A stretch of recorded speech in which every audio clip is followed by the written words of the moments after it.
Blue Table fans, welcome to the BTP conference room where my good friend Rob and I are playing a game of 40K today, and guess what? You get to be here too. Unfortunately, you'll only have to just imagine eating pizza and awesome hot wings. We're on the Trenchworks board. We've got this sort of orc ramshackle stuff on here, which I think suits it extremely well. Not as dense as I usually like it, but if you look across the board, you'll see that there are 1, 2, 3 at least major obstructions, and I think between that and the trenches, this is going to be a brutal affair. And we are off to the races. Rob's going to show you what it is that he has in his army. Okay, so we are running a Chaos Space Marines army today. I am running for my HQs. I've got Typhus, and I'm running a Warpsmith. The Warpsmith is running Mark of Khorne with the Black Mace. Yeah. I'm going to find out what that does. Okay. Because we're running Typhus, he unlocks Plague Zombies, so I have two 17-man units of Plague Zombies. They're going to go club people with their weapons. I'm running looks like a 8-man, sorry, yeah, 1, 2, 3, 4, 5, 6, 7, 8, sorry, there's one extra. 8-man unit of Plague Marines as troops choices now because of Typhus being a lord. And that is running two plasmas. The sergeant's got a combi plasma and a power fist. We're running a 5-man unit of Terminators with 2 power mauls, a power axe, a combi flamer, a heavy flamer, and 2 power fists. Wow. Now there's Mark of Nurgle. Mark of Nurgle. Awesome. Yep. So that's toughness 5. Toughness 5, and awesome. they're taking they're causing fear.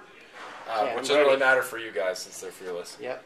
These two here, we're running a Plague Drone, Forge World Plague Drone. Sean's consented to let me use that. And I'm running the... Yeah, Rob's overthinking it. Go ahead. And I'm running also a Forge Fiend with the 2 Hades autocannons.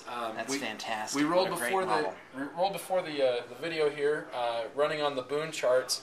My champion in my Mark of Khorne Marines has got +1 wound. Or, I'm sorry, no, he's got Shrouded. This unit's got Shrouded. This gentleman here ended up rolling multiple and got +1 wound, Shrouded, and reroll armor saves. And then this one here, this champion here ended up getting +1 wound as well. And then the Warpsmith ended up getting reroll armor saves as well. Okay, that'll help. Does he have a 2-up? 2-up armor save with a 5+ invul. All right. Now, what is Shrouded? So Shrouded adds +2 to your cover save, and it stacks with stealth. So if you're running stealth, you actually get +3 to your total cover save. That makes a 5-up a 2-up? Yes, that's correct. And that's incredible. Defense lines. Okay, with a quad gun. So the burden's on me to get behind these lines. Yeah, it's not an extremely mobile army, but we'll see how it does. And thank you. And we're doing 1550. All right, on the Tyranids side, we have a Tervagon as a troop's choice because of 10 Termagants. Just a little unit to hold the backfield. Can't resist my flying Hive Tyrant. They're awesome. I have 4 Mycetic Spores, and each of these Ormagants represents 10. So 20, 20, 20. A Mycetic Spore with Zoanthropes, and just plain old 2 Zoanthropes.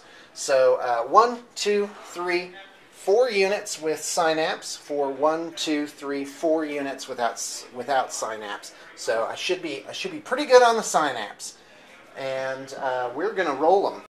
All right, so we're back. We're about ready to roll up our mission. For those of you just joining us, we are going to be rolling up the regular Eternal War missions chart, which is right here. Let me zoom in there for you. There you go. So you roll a d6 to determine your mission type, which I will roll right now.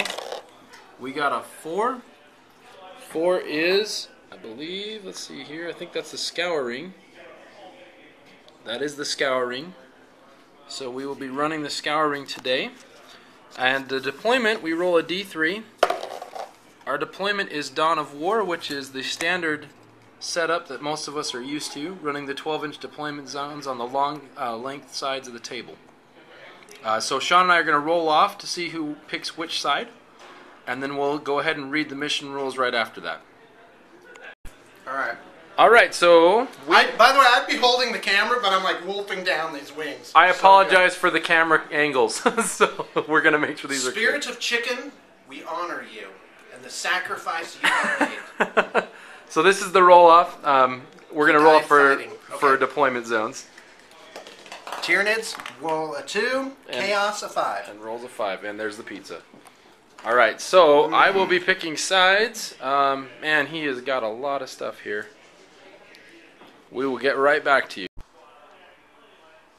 All right, so we're back. We're ready to explain the mission. I've chosen the side over here with the gigantic barrier wall in the way.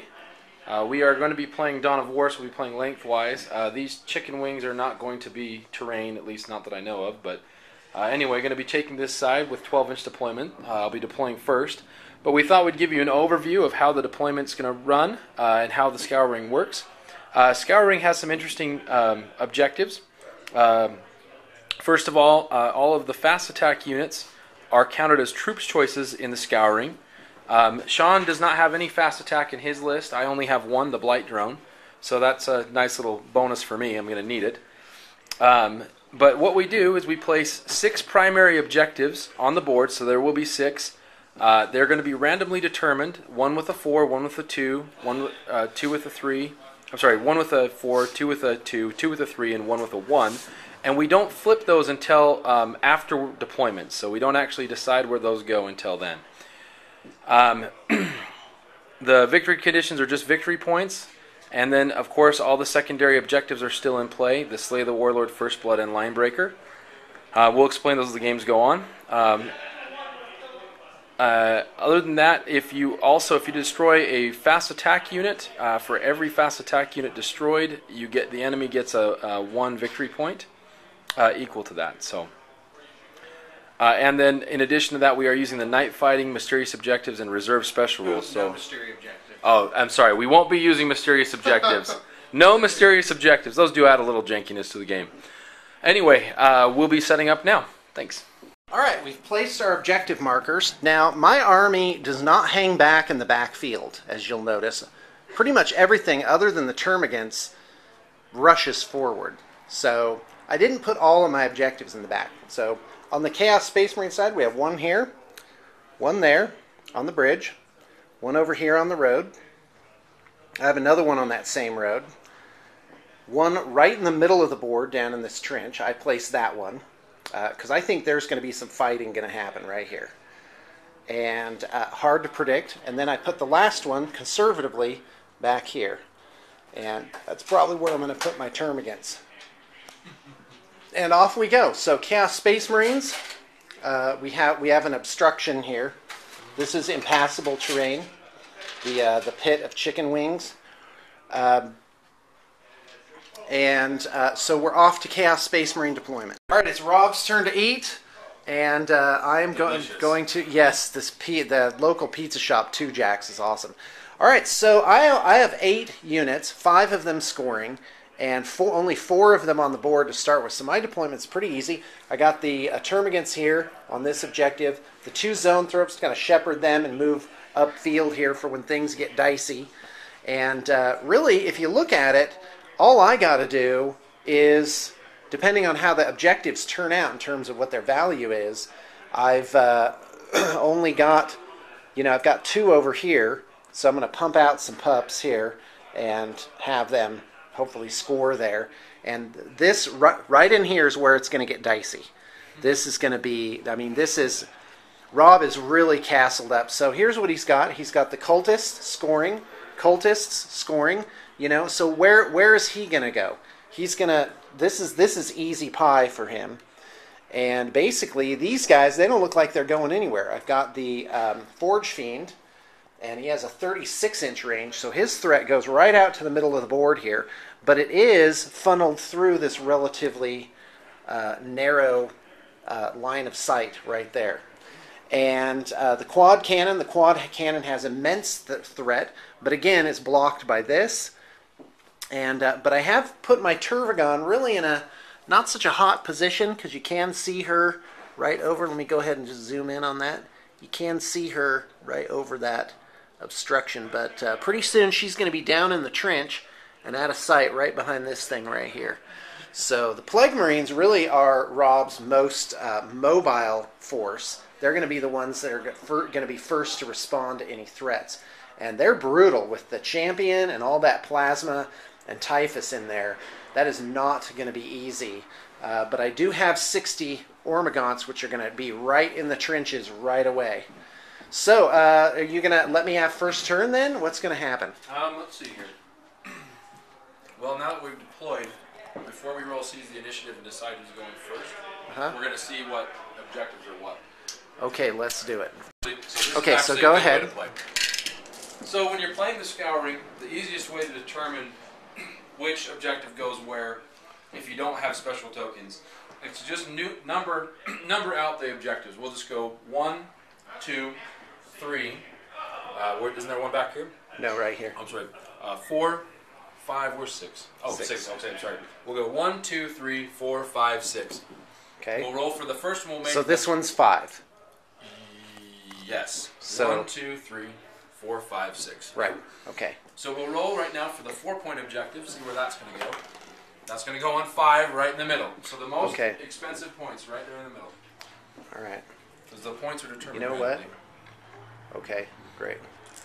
You know, you really can't see that, but that's okay. Let's keep doing it. I like this. So this is Games Workshop product here. This is Games Workshop's actual dice and objective markers. Okay. So now we're going to roll for one of the 3s. See where that's going to go. We already rolled a 5, so we'll roll that again. It'll go on 1, which is right over here. The hardest one for me to get. Yeah, this is not shaping up like easy pie. Now we'll roll for the next 3. That's going to go on 5. 5 is the lucky number. Roll that again. 1 is the lucky number. 4. So 4 is over there. That's this one right here. Nice big 3 over there. All right, good, good. All I got to do is get a unit on that, pretty much. Now we just have the 2s and the 1. So let's just find out where the 1 is. Yep. So now we'll roll one of the 1s, and we'll just go with the last. So we've got 4, 3. So 1, 3, 2, and 3. So what we'll do is we'll do 1 through 2, 3 through 4, 5 through 6 for the 1. Okay, sounds good. So here's the 1 objective. 3 through 4, that's 1. That's right here. All right. And then these 2 are just 2s. Makes it easy. All right, so steal the initiative. Gonna roll a 6 here. Nope, a 4. Okay. All right, first things first. Hey, so I actually decided against seizing the initiative with Sean seizing this roll. I'm going to let him go first. Just because I don't have a lot in range. I mean, as Sean was showing you on the deployment, his Hive Tyrant's way over there. It's way out of the range of my weapons. I've kind of castled over here, which is not how I normally like to play. Turn 1 shooting would be the quad cannon shooting at the Turvagon. And that's about it. Enjoy that for a turn. Yeah, I mean, that would be a really bland turn for both of us, you the viewer and me the player. So we're going to let Sean go first. All right, well, and I'm all for it because that puts me a turn ahead for everything just being in your face, basically. All right, we should have rolled for Warlord traits. And we didn't, so I'm going to roll for strategic. Go ahead and open the rule book. All right, Hive Tyrant powers are. First roll is a 3. So, kapling, endurance, awesome. And my second power is a 3, which is a reroll, right? A 1. Iron arm. Iron arm. So I'll take that one too. That's awesome. Is that the Turvagon? Yes, please. No, that's the Hive Tyrant. For the Turvagon, I'm just going to stick with her powers. Level 1, 2 powers, right? That's right. All right, you're doing psychic powers for chaos. No. So yeah, I already Warlord traits. Yeah, my warlord traits. All right, my psychic powers are already determined. I'm rolling on the right column, which is strategic, right? Mm-hmm. Yeah, I'm going for the reserve roll 1. 5. Divide to conquer. Well, your opponent's roll is -1 to reserve rolls. All right, not what I wanted, but there you go. Okay, still pretty good because you're. I've got 2 things in reserve. Got 2 things in reserve. Okay. I'm going to be rolling on the Chaos chart. They have their own special chart for Chaos Space Marines. All right, I'm ready. This is for the Warpsmith, who's my warlord. I got a 5. Lord of Terror, his unit, and he cause fear. Which doesn't really do much for me against that. Yeah. All right, awesome. I'll take it. Okay, and now I didn't. So yeah, you're going first. Oh, and you got to roll your psychic powers too, right? Yeah, you'll be going first. Oh, that's right. I'm going first. And then my psychic powers for Nurgle, 4 is Gift of Contagion, and 6 is Plague Wind. Plague Wind is Okay, Range 12. see, doesn't he say that the same as me? Say Plague Wind again. Plague Wind? Yeah. I think people expect it to be said plague. Plague? The long A. With plague. Oh, yeah, no, it's plague. Like egg. Yeah. Or something like egg? No. Yeah, I don't know where that's like coming from. egg meaning A-G-U-E or something. I don't know. I don't know what it is. Plague sounds right to me. I'll keep the Plague. 2 powers even Plague. though it wants, Like play with a G on the end. Plague. Right? Yeah. All right. Anyway. It's an assault. Please give your opinion. So. All right. Anyway, I'm those ready. are my powers I don't for even know what they do. Just surprise me. And that's called playing poorly, folks. Not paying attention. All right. So Turbigon. Here come the Termagants. Oh, doubles and only 6. What? Yes.